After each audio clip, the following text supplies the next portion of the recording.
Moving on now to the issue of Lagos, the mishaps we've seen in Lagos State. So in the last 72 hours, Lagos has experienced 2 boat mishaps.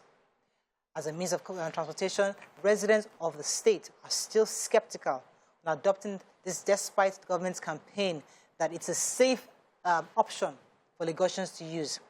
Joining us on the show right now is the General Manager, Lagos State Waterways Authority, Mr. Oluwadamilola Emmanuel. Welcome to the show, sir. Good morning. And it's a pleasure to be here this morning. Right. So I know that your agency has thoroughly tried to remind us of how safe the waterways have been or are.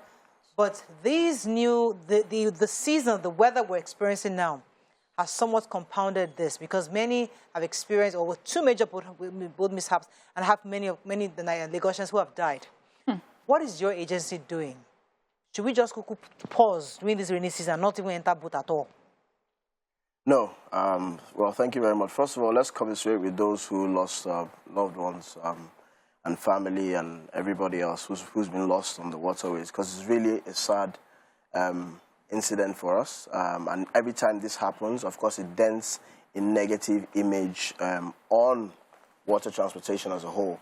But also, I want us to also look at things more holistically, because whatever happens with every incident that happens, we have to do an analysis. And we have to analyze what happened in the previous one and what happened in the second one.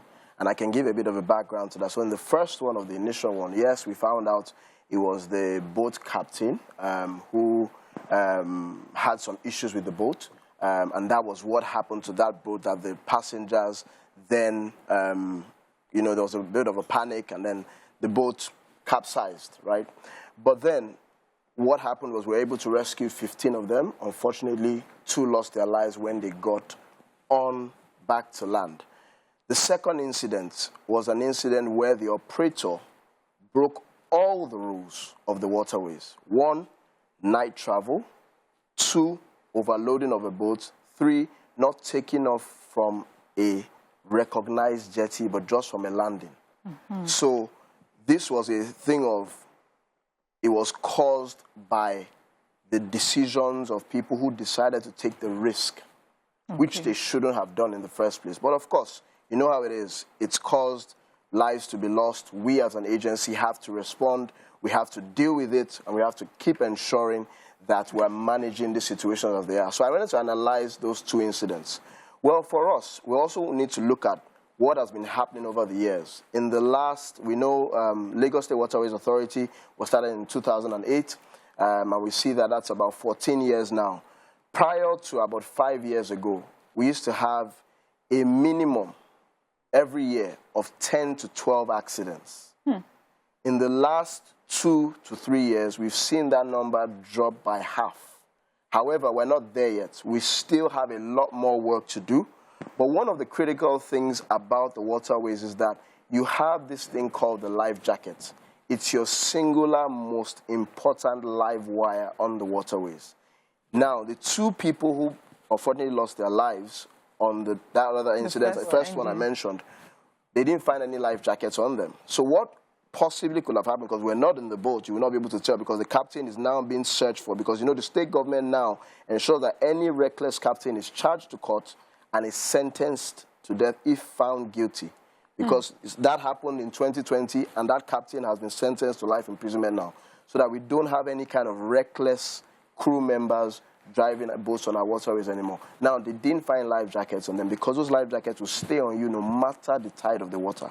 What usually happens is when you get on the boat, and I'm sure you've probably been on the boat, sometimes they say, oh, I'm feeling hot or something, and then you unbuckle. But we always advise, in our sensitization and awareness campaigns, we advise, please, for no reason, it's a short trip, put your mind there, 30 minutes, 25 minutes, I'm going to have this jacket on me, and it mustn't leave me. Okay. Can I, because you spoke about night travel. Yes. And I thought that night travel was not allowed in Lagos.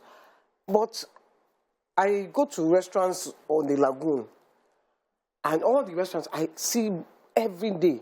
Every time I go, I don't go every day, I don't have that kind of money. But every time I go, I see boats.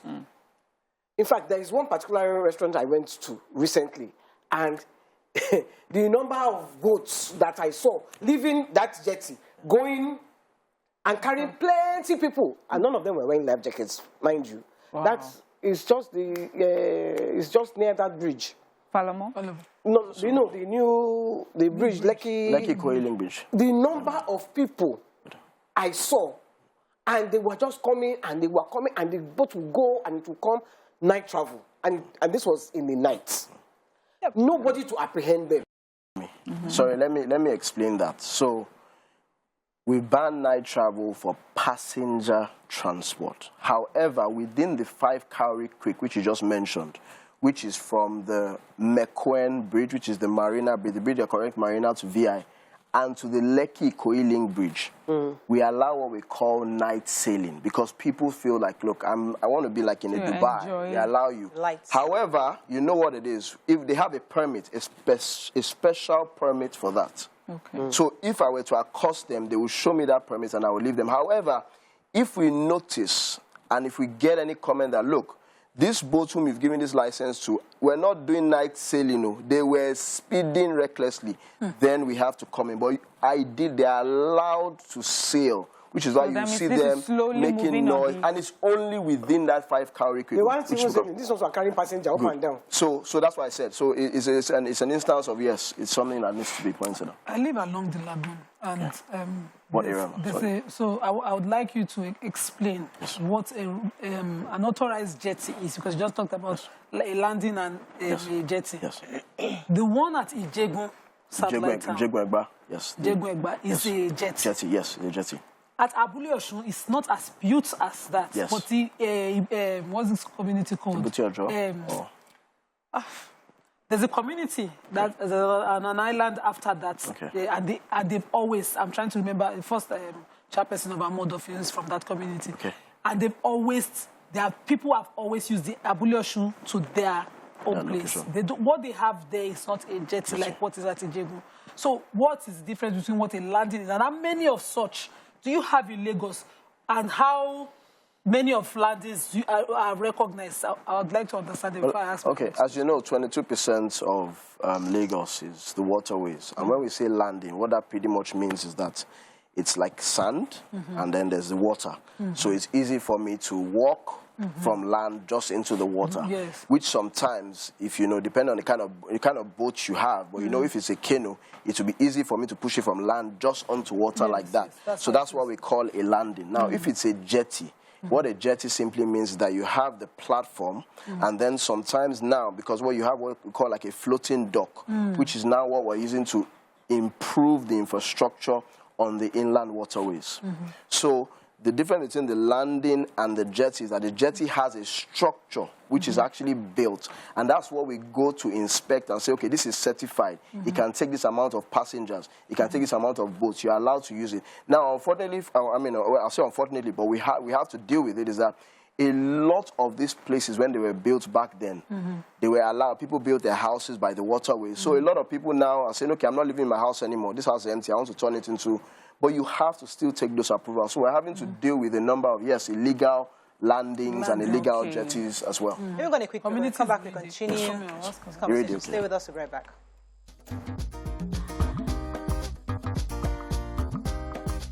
Stay tuned. Your View will be right back.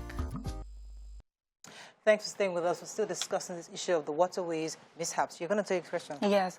So because of the accidents that happen, I'm curious to know if people are aware of designated government jetties that they can, use, or if they're just not, and if we have enough of them. So people are not stranded in some places and they have no choice but to use the landing, as you have explained, or people who are not...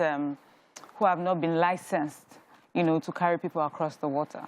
Well, out of 20 local governments in Lagos State, 15 are accessible by water, and the 15 actually have already designated structures. Now, the waterways, as you know, we've been trying to promote it, get more people to use it. However, we have those who are dedicated and those who have consistently been using the waterways. And now what we're trying to do is improve it, because we want to improve it for those who are currently using it and also to encourage those who are coming in. So about them not knowing, they obviously know what is the right place for me to live from, because they all know the jetties and the kind of boats they should go in. They even have personal relationships with the drivers a lot of the times, and they know these people. Is a consistent thing. So we have the consistent users. Now, you're right, the new users, how would they know? But the new users, when they even get to those places, they would see the signages, the Lagos State government signages, or federal, because federal government has some jetties as well on our waterways. Okay, so help somebody who is entering a jetty right now. What do I look out for? So obviously you have to have a life jacket, and we know that. But there's some certain types of jetties that are not optimal, you know, so you think to say, okay, how do I know which one is functional? How do I know which one should enter, which I shouldn't enter? Then in a case of an accident, so the boat capsizes. Now, what do? Do you swim, or just wait to float? Or how long can you stay in water before you're rescued? What are those securities that everybody who's entering the boat should know? Okay, let's start from what you said. What kind of animals are inside that water? Okay, let's start from the very first thing you spoke about, which is when I get into the jetty or whatever happens. So when you are approaching, right, because obviously it's still largely dominated by the informal sector, but we started to see how, of course, through the Lagos State government coming in with its own ferries, and Lagos State is there to just set the standards. And we've been able to set those standards, and today we don't have any noted accident which the state government has. And they've been functioning for over a year now. They've been functioning for a long time. And we just want to set the standards. Now, when you get into the jetty, you will see the captains or the deckhands calling you and saying, we're going to Ikorodu, we're going here. And the first thing they would give you is the manifest for you to fill. Right? You fill the manifest, and then you are given a life jacket. Now, that life jacket is something where you must check. But a lot of people now have their own personal life jacket, because they're like, I don't want to wear anybody's life jacket. Yeah. I want to have my own life. And yeah, nice packages and all of that are done. So you have that life jacket, wear that life jacket, and get on board the boat, right? And now, when you get on board the boat, right, you must then also, of course, personal, look around. Is there anything I noticed? Is there anything that looks obscure? Is the captain looking all okay? I mean, it's natural. They normally do it on the water when we get on the waterways, because everybody's like, okay, I'm seeing water around me, and I'm going to see water around me. Let me make sure the boats I'm getting in is okay. And if you notice anything, what will usually happen, we have our water guards at that jetty, and that's why they're there, to check for overloading, to make sure you wear your life jacket, and then you can inform them, and then they can either stop the boat or say, look, do this and this and this to make that boat then move. Now, in terms of an emergency, you spoke about emergency.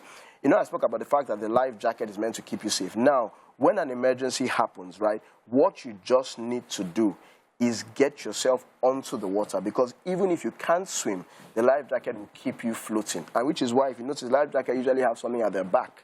Yes. Which is something at your back like this. No matter your weight? No matter your weight. Yeah, something at your back.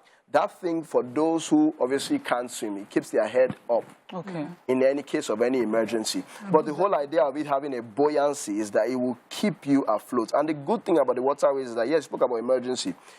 Prior to now, we used to respond to emergencies 15 minutes, 20 minutes. But now, because of obviously we've upgraded search and rescue, we're able to get there, in 7 minutes and much quicker. That's good, very, very, very good question. So now they're what we call local divers, and what we call also the fishermen have also become a very, very, very reliable option to have on the waterway in terms of emergencies. And usually the waterways is very busy. You have the dredgers, you have the sand miners. There will always be someone who comes, and obviously who has a phone and always knows our rescue numbers, because we've had to go to all the stakeholders, share our rescue numbers, and say, look, call us in case of any emergencies. Those of us that watch American movies, no signal. There's no American movies that say, once the boat, we can monitor the boat, is the Lekki right now, is going to, you can see the video. Very good. That's what we're expecting. I like the fact you said that.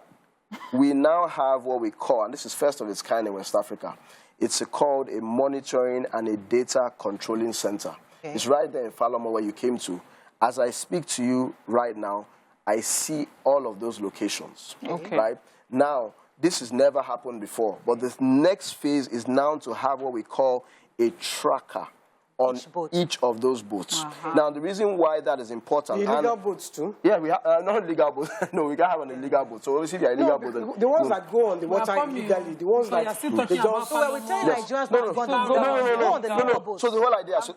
which is why, it's a sector, and I'm sure you know, the water transportation sector is a capital-intensive sector. Yeah. Now, what we've been able to then do is that, look, whether it's an informal sector boat or it's a standard boat, it must have that tracker. And that tracker is something which the state government is going to install on the boats, because obviously there's a registration, there's something you pay every year, which will obviously be paying it back. So quickly, before I forget, you talked about your whoever regulates, your regulators at the jetties, the water watching guards. and making sure that, you know, the boats are not over full, yes. and all of that, Yes, and that you also advise that a person should talk. Yes. Do you have people who supervise those regulators? Why I'm saying that is that I have seen a collaboration between the boat riders and your so-called regulators, where they just turn an eye and you see the boats are fully overfull in the daytime, not nighttime itself. Daytime, and they allow a boat goes. Especially during the festive seasons when they're trying to get to Beach, they will just allow it to happen. Do you have people who just come on without uniform in disguise to monitor what they are doing at those jetties? Well, I'm sure you know, yes, we do. And, you know, uniform officers, you usually have those kind of situations with them, which is why we have a lot of passenger forums. In fact, Ikorodu, which is a very popular area where there's a lot of water, have a passenger forum group. And what they always do is to flag up comments, letting us know information. And we encourage other zones as well to have this kind of thing, because the passengers become reliable information, gathering mechanisms for us. So you're very, very right. If that happens and we notice it, they face strict disciplinary actions, which is why for the longest time possible on the waterways, we had 48 guards. But because we needed to cover much more, and that has even helped us in terms of being able to deal with safety, we had to increase those numbers to 108. So from 48 to 108, because we needed to cover all of those locations. So yes, we do, and we carry out random inspections. I mean, I have to be on the waterways. The reason I asked about the animals inside the water, you know, because the lagoon, you know, it's a lagoon. We know it's not the sea. It's a major fear for people. It's a major fear because let's say I'm in one of those boats and it capsizes. I have my life jacket on. Can something come and eat me? No. To be honest with you, we've never had an incident where someone said, while I was waiting, a shark ate me. You usually would have or a fish. So what we usually see is that when the body has gone down, right, and then it's coming back up, we now notice a few things. Yeah, a few bites here and there, but I've never, in the times in which I've been in Lasso, I heard that, I was on the waterways and I felt something grapple me or get my leg or something like that. The reason people drown because they are struggling. They are assuming they're going to drown, even though the float is keeping them afloat. But they are that struggle sometimes. There's panic, which is why also we try to promote, you know, the swimming culture. And I'll use myself as an example. When I got to Lasso, I didn't know how to swim. So now and I had to learn how to swim because I was going on the boats and I was like, I'm the only one who can't swim here. So it became a thing where, look, you better go and learn how to swim because So sometimes, you know, you're on the waterway and then you see what I would call the water taxis, the government one, and they look rickety and quite obsolete. They look like the yellow buses on the road in the water. And I'm wondering, are these Lagos State approved boats? Or are these, so when you say Lagos State approved, does he have Lagos State government written on it? Yeah, no, I'm even asking if the government approves of those obsolete boats on the waterways. Well, you know, see, it's a developing sector. We have downfalls as we speak on the roads, right? We also have our own downfalls on the waterways as well, which is why the state government said, okay, let's bring in our own Lagos State ferry services to set the standards of the kind of boats we want to see and then encourage the private sector. And we are beginning to see a lot more of those boats now. We have Sea Coach, we have Waxy, we have Texas Connection. They're all coming in with standard boats because, as you know... But those rickety are still on the water. Yes, because we can't... But, you know, with the rickety, what we've been able to do, we've been able to ensure that they are as safe as possible. And let me tell you what we do. We carry out what we call biannual inspection, which is twice a year, which they know. But that's not enough for us. We had to start carrying out random spot check inspections because people play with maintenance in this country, unfortunately. They play a lot with maintenance. I mean, I've been in Laswa now for a while, and I know that the reason why we've been able to still maintain our boats is because maintenance is done as and when it's due. So we make sure that these people carry out their maintenance. If you don't carry out their maintenance, then we don't allow those boats move. Because most of these riders are local, in my area are worries. Do you do like a health safety or water safety training for them, outside, especially for the rickety and unauthorized boat riders, fishermen who bring their boats and do transport? So we have a database of all of these riders. And even, so they are captains and they are deckhands. The deckhands are like the bus conductors which you have on the boats. We have their We have their database. But what we also have been able to also do is that NIMASA gives them a certification.